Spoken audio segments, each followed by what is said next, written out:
Hello, everybody. It's your girl, Ashley, the amateur expert, coming to you live today for this episode of Talk Tuesday. I will be interviewing Victoria to talk about her career path, her idea of success when she first started out compared to her idea of success now, and the tips and motivators that she used along the way. She's in the room, so we will get started. We were supposed to do a tutorial of me icing some cookies, but I botched the recipe. So we're going to go live tomorrow and we're going to finish the live tutorial. But here is Victoria, so let's get started. Hey, Victoria, how are you? Hey, Ashley, I'm doing good. How are you? I am well. So if you can, please introduce yourself, tell us who you are and what you do currently for work. Sure. So my name is Victoria Casinelli. I graduated from Johnson & Wales University in May of 2018. I worked in Newport, Rhode Island as like a lead pastry cook. I was running the station and everything. And then I ended up getting a knee injury that I was, recovering from, which is how I fell into decorating cookies.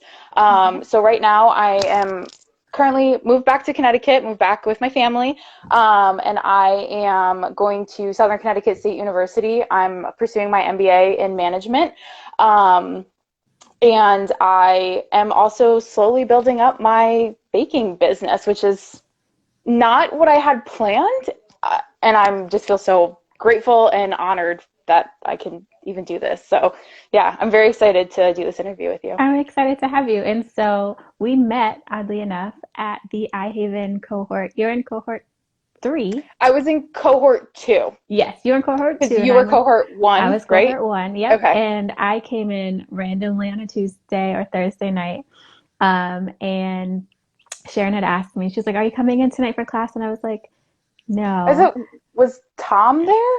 I think Yes. Tom. Yes, Tom Nasser, that was and great. That was a great meeting. I love Tom. And so we sort of went around the table and you said what you're doing. And I was just like, this is awesome. So I'm so happy that we connected and that you're on this show. Yeah. And then you told me about what you were doing. And I was like, this whole concept of a podcast and just interactions, just like talking about people's stories, I just think that's absolutely amazing. Well, and I listen to a ton of podcasts too. So you're in my rotation. I appreciate that. And the funny thing is that I, at one point, thought I was going to Johnson & Wales. And so it's just so funny that our stories are sort of, yeah, I really thought that was going to be my path for hospitality management.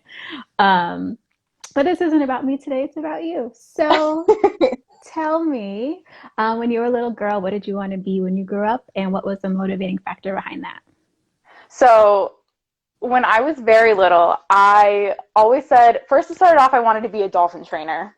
Because when I was in kindergarten, my family, we went to Disney World. Like my grandfather had a condo in Florida, and not Disney, excuse me, I went to SeaWorld. And I got called to go down to the dolphin show and got to like give a fish. Yeah. So like as a 6-year-old, that was absolutely surreal. And then I was like, I'm going to be a dolphin trainer. I'm just going to feed fish to dolphins all day. Like that is like, as a child, that was it. And then, as I was getting older, I was just like, okay, a marine biologist, like that's sciencey, that's whatever. But it's actually very funny, we're all quarantined, we're home right now, we're cleaning. Yeah. My mom is going through, I have 3 siblings, so we have papers from school, projects and things that we've kept. So we're going through everything. And she found a paper that she kept from in 6th grade. I wrote there was a prompt from my teacher that was like, if you could open any business, what would it be and why? And I wrote that I would open a bakery.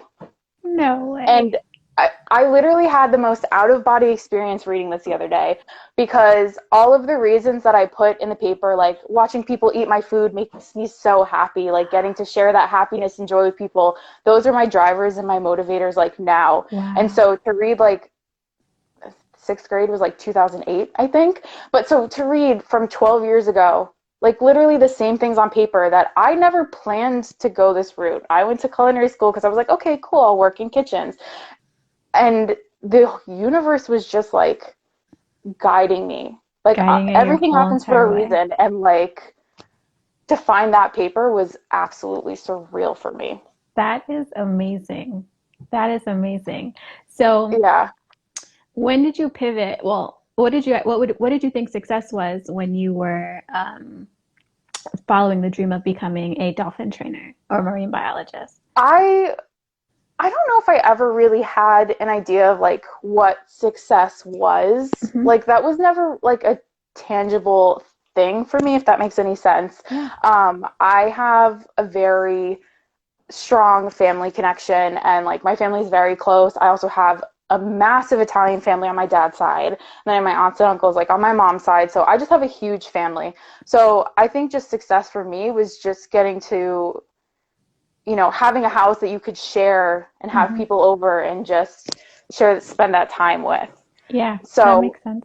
that was that's kind of how I thought of success.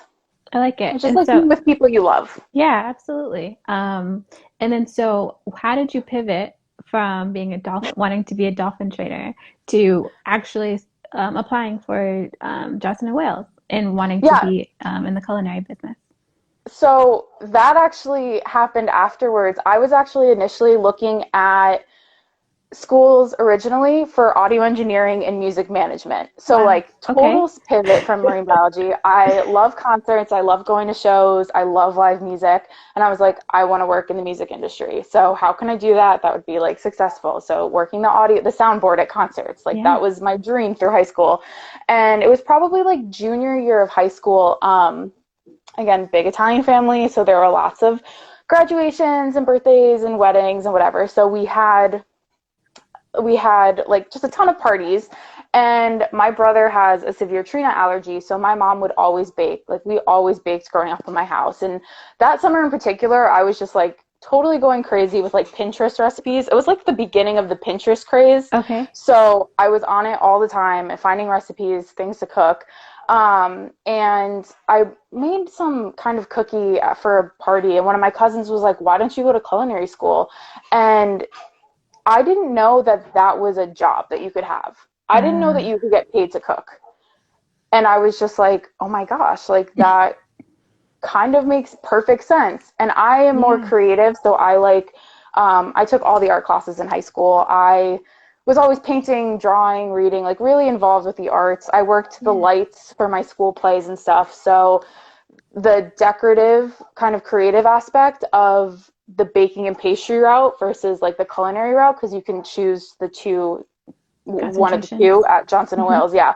So that was really what drew me into baking and pastry. And then I started at Johnson and Wales in fall of 2014, and they got you right off the bat in those like lab classes. So like day one, I had my first lab rotation was chocolates. You're like making ganache and making like Wow. bonbons, like right off the bat, hands on. And I really think getting that immediate immersion was Hmm. really what, like, I got sucked in. I just immediately got sucked in. That's so And cool. now here I Look am. at you now. And so, what is your idea of success today?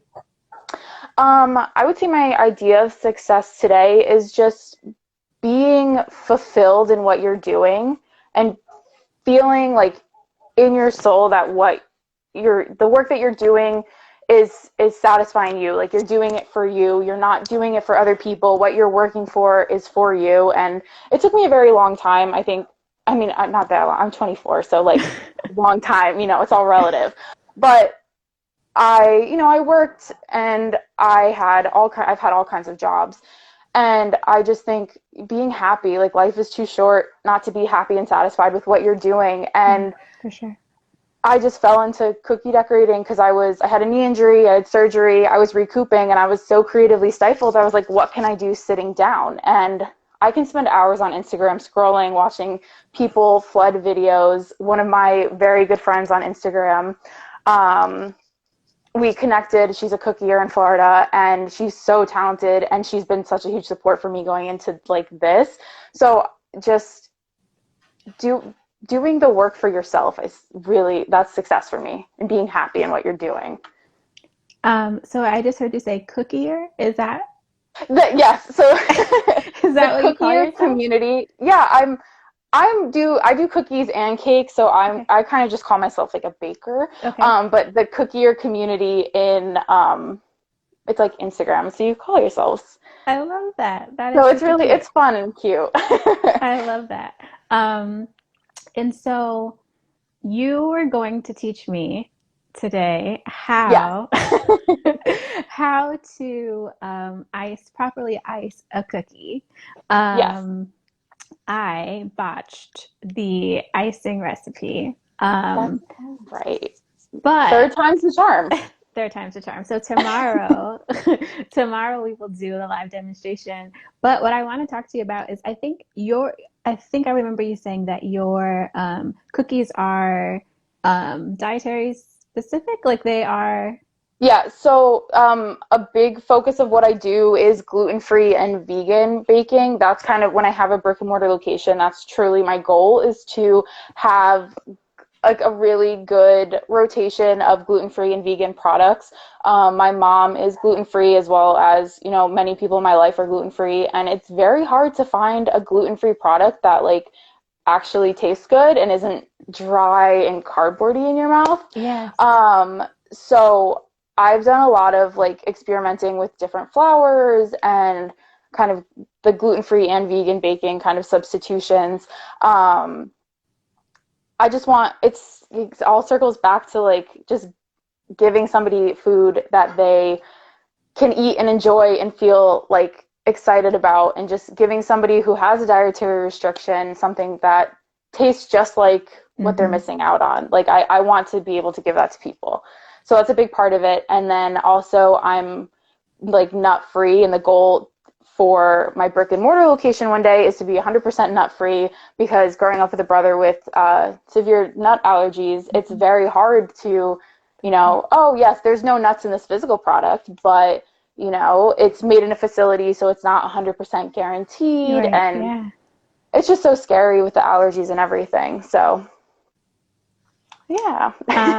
That is perfect. Yes, I got my package this morning and I was so excited. So, I actually should have tasted one of the cookies, but I was just so dead set on getting the icing set The or icing. straight. But tomorrow it's going to be fine. Yeah, tomorrow we'll Perfectly. have a decorating party. We'll be on here again, and Yes.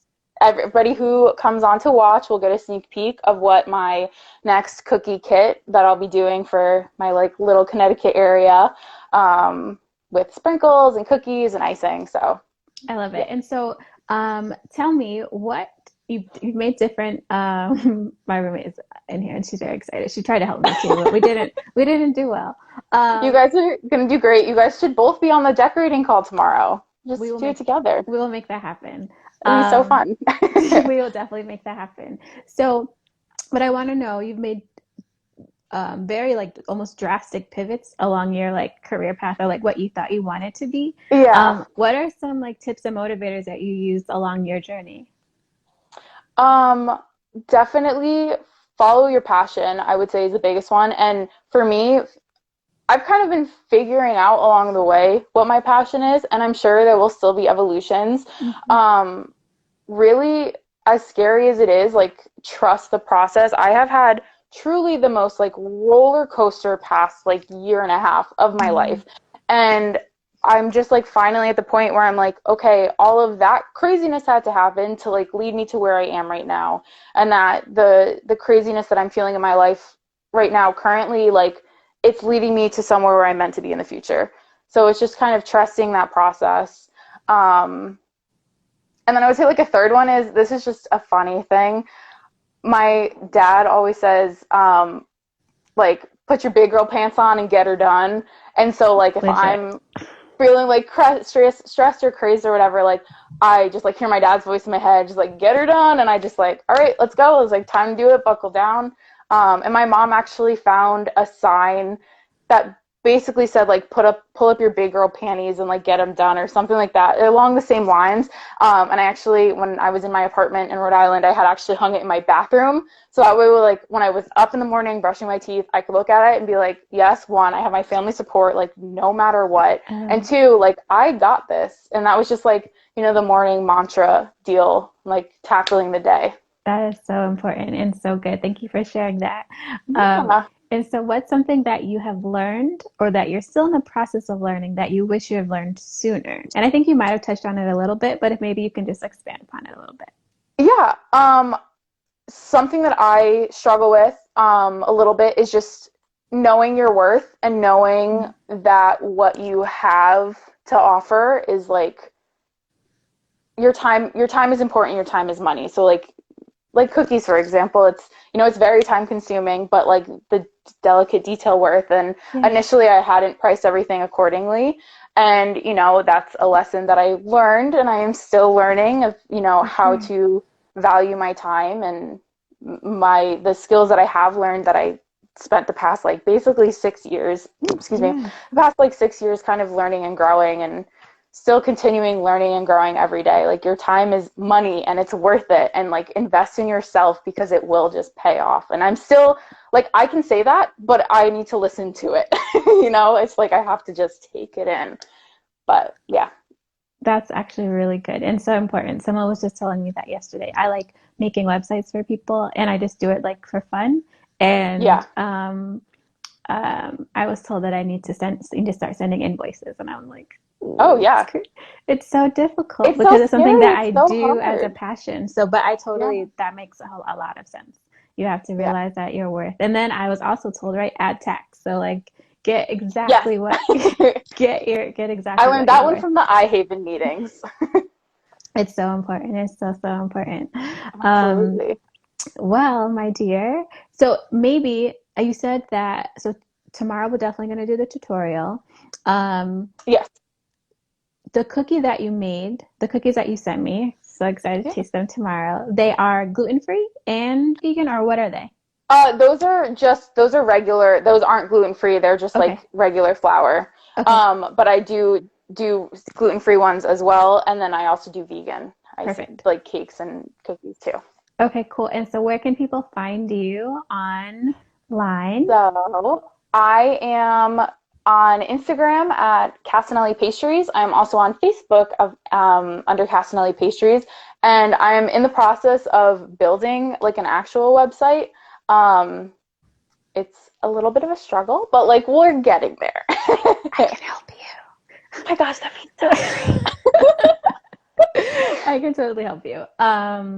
Okay, and Amazing. so are you currently only shipping to Connecticut, to people in Connecticut, or like how? Yeah, currently right now I'm just doing like Fairfield County, New Haven County of Connecticut, like that area for cookies and cakes.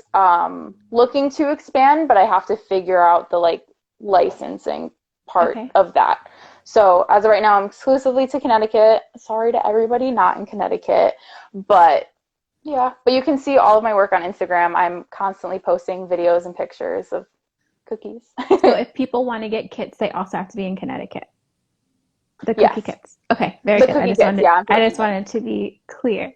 Yeah, yeah. Okay, cool. And so maybe today you can teach me, I know you're teaching me how to do the icing tomorrow, but what's something that you can share with me today? I am the amateur expert and claim to know a little bit about a lot. So what's a random tidbit of information that I can say Victoria taught me?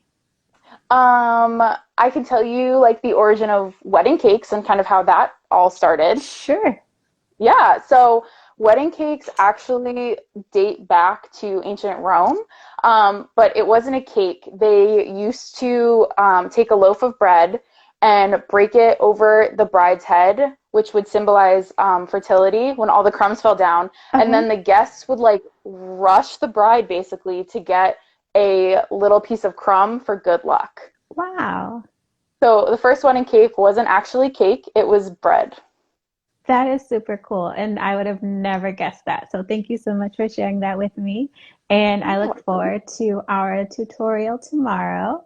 Yes. Um, again, so tell us where you are Uh, on Instagram I and am, Facebook. yep, I'm on Instagram under Casinelli Pastries, and I am on Facebook under Casinelli Pastries as well. Perfect. Thank you so much for doing this. And we'll be back tomorrow. Awesome. Thank you so much. Have a great night. Thanks, you too.